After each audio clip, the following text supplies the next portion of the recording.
Kai Sotto, bust nga ba or hindi lang talaga nabibigyan ng magandang opportunity? Goodbye NBA na ba si Kai Sotto? At magkiklik kaya si Zion Williamson sa kanyang pagbabalik sa NBA? Well, yan ang ating pag-uusapan in this video, pero bago yan ay meron muna tayong pag-giveaway.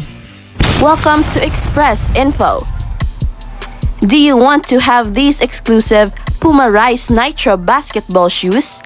Because once we reach 200k subscribers, we will be having this giveaway. Just comment to win. Shoes are promoted by Kai Sotto himself. Just like this video, and most importantly, comment anything positive about Kai Sotto. It's easy.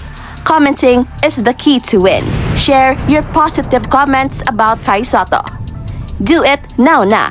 Win the prize. Stay tuned for more updates.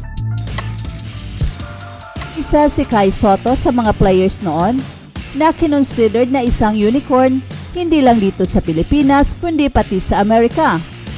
He dominated there during his TSF days, pero bakit hanggang ngayon ay hindi pa rin siya nakakapasok sa NBA? Well, lahat tayo ay nagulat nang dinominate ni Kai Sotto ang lahat ng kanyang mga nakatapat nung nasa The Skills Factory pa siya. Pero sa tingin ng maraming tao, ay isa ito sa mga maling desisyon ni Kai Sotto, which I totally agree. In my opinion, ay maganda naman ang The Skills Factory stint ni Kai Sotto, kaya lang inabot ito ng health crisis, kaya biglang huminto ang buong daigdig, at dito na rin nagsimulang huminto ang development ni Kai Sotto. I remember, merong mga tournaments na nakatakda ang TSF, pero nang biglang nag-lockdown, ay nauwi ang lahat sa wala at wala na ring malalaruan si Kai Sotto. Kaya nang mayroong offer kay Kai Sotto ang NBA G League Elite Program, ay akala natin ito na ang kanyang ticket patungong NBA at ito rin ang kanyang paniniwala. The nearer the better, ika nga. Pero biglang liko na naman ang career ni Kai Sotto nang pinili niyang umuwi dito sa Pilipinas at maglaro sa FIBA Asia Qualifiers para sa Gilas, at sa pagbalik niya sa NBA G League ay nagkasundo ang bawat panig na maghiwalay na lang. This is one of the many miscalculations of Kai Sotto dahil kahit nakalaro lang siya sa NBA G League katulad ni Principal Singh, who knows ay baka maganda ang kanyang naipakita considering that time ay napakataas pa ng kanyang kumpiyansa. Don't forget, Kai Sotto is a 4-star recruit at ang daming mga USNCAA teams na gusto siyang kunin, pero pinili niya ang NBA G League Team Ignite na hindi naman niya tinuloy.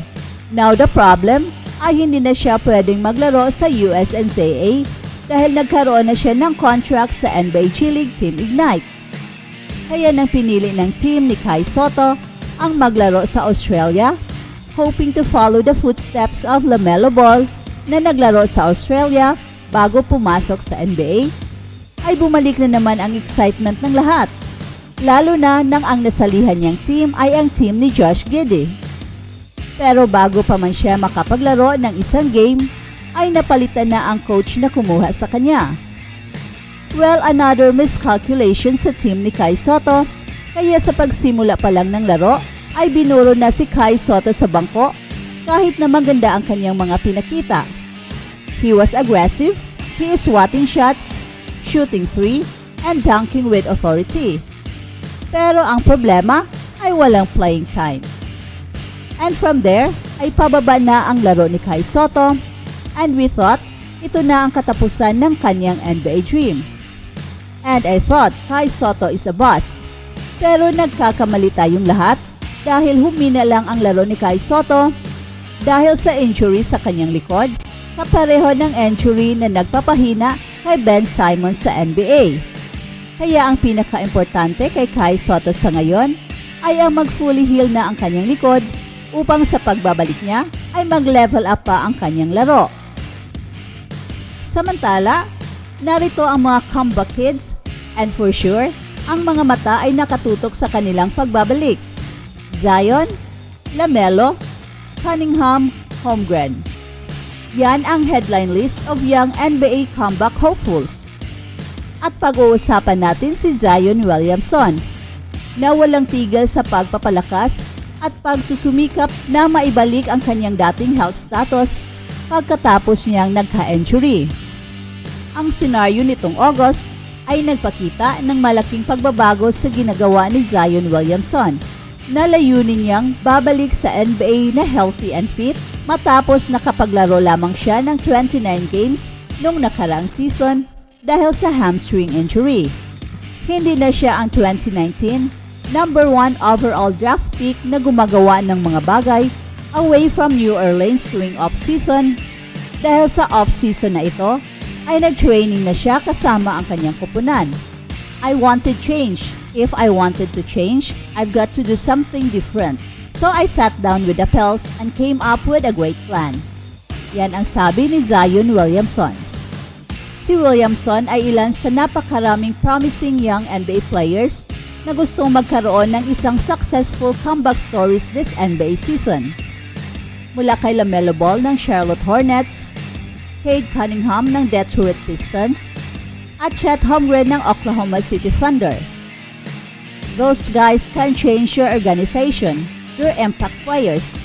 So when you're missing them, you're trying to figure out how to make adjustments, general offense, the style that you want to play. But when you have them and your team is whole, it gives you a glimpse of what the possibilities are. Yan ang sabi ng Pelicans coach na si Willie Green. A big part of it is staying healthy, being on the floor. Hopefully, all of those guys do. It's better for the NBA. Yan ang dagdag na sabi ni Coach Willie Green. At si Williamson ay papasok sa unang taon ng kanyang 5 taong kontrata na kanyang pinirmahan noong July 2022 na maaring magkakahalaga ng higit sa $200 million kung mananatili siyang fit at maibibigay niya kung ano ang inaasahan sa kanya. Isa siyang potential na dynamic at high scorer at siya ay nag-ambag ng mga 26 points and 7 or more rebounds. At ang kanyang kombinasyon sa explosiveness, vertical leap, and ball handling ay hindi pagkaraniwan para sa isang player na pareho niya kataas at kalaki. At ito ay isa sa mga dahilan kung bakit he captured the hearts of his fans mula pa sa kanyang high school days sa Spartanburg, South Carolina hanggang sa kanyang lone college season sa Duke. At hindi natin makakalimutan na nagdiwang ang mga tagahanga sa New Orleans sa mga kalsada nung si Zion Williamson ay nakuha sa draft. Pero medyo nakakadismaya dahil hindi siya masyadong napanood na naglaro. Si Williamson ay naglaro lamang ng 114 total games sa kanyang unang 4 na NBA seasons, 61 games nung panahon sa World Health Crisis noong 2020-21 season kung saan limitado ang mga manunood sa arena. At naglaro siya ng 24 games sa kanyang unang season dahil sa preseason right knee injury at nawala sa kanyang ikatlong season bilang professional player dahil sa kanyang fractured right foot. This past off-season, Zion said he stayed in the New Orleans for a big part of the summer, working with the Pels, being on the same page with them, and really just locking in to every aspect of his body. At nalagpasan niya ang preseason ngayon na fit and healthy siya. At paminsan-minsan ay nagpapakita siya ng mga above-the-rim highlights at mga nakakamanghang galaw sa loob ng court. At nakaschedule na maglaro na siya sa opener ng regular season ng Pelicans in Memphis ngayong Huwebes.